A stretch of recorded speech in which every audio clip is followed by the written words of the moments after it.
পয়লা March জারি হওয়া বিজ্ঞপ্তিতে সরকারি চাকরিতেও ছাঁটাইয়ের সংস্থান।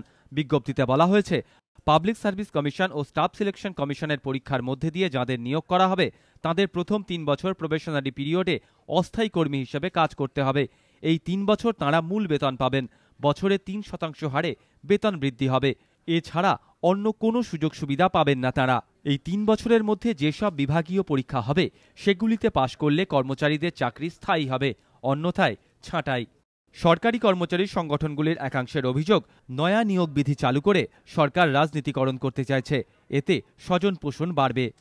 সরকার যে পয়লা মার্চ যে অর্ডারটা বার করেছে সেখানে বলেছে ৩ বছর প্রভিশনারি পিরিয়ড এবং সেক্ষেত্রে কিছু দেবে না। তা আমাদের এখানে আশঙ্কা যে নানা পরীক্ষা এই যে জয়েন করার পর নানা পরীক্ষার মাধ্যমে স্যাটিসফ্যাক্টরি পারফরমেন্স দেখিয়ে পাস করলে তবেই ৩ বছর পর পার্মানেন্ট হবে, নচেত নয়। অর্থাৎ এক্ষেত্রে আশঙ্কা এটাই যে এখানে রাজনৈতিকরণ হবে এবং স্বজন পোষণ হবে। পিএসসির মাধ্যমে ডিরেক্টরেট ও সেক্রেটারিয়েটে নিয়োগ হয়। বাকি সমস্ত লোয়ার ডিভিশন ক্লার্ক পদে আগে নিয়োগ হতো এমপ্লয়মেন্ট এক্সচেঞ্জের মাধ্যমে। তৃণমূল ক্ষমতায় আসার পর এখন হয় স্টাফ সিলেকশন কমিশনের মাধ্যমে। আগের নিয়োগ বিধিতে কোনো সরকারি কর্মচারীকে ছাঁটাইয়ের সংস্থান ছিল না। আগের নিয়ম অনুযায়ী সরকারি চাকরিতে যোগ দেওয়ার পরে প্রথম ১ বছর প্রবেশনারি পিরিয়ড, তারপরে ২ বছর টেম্পোরারি পিরিয়ড। প্রবেশনারি পিরিয়ডে প্রভিডেন্ট ফান্ড ছাড়া সমস্ত সুযোগ সুবিধা পাওয়া যায়।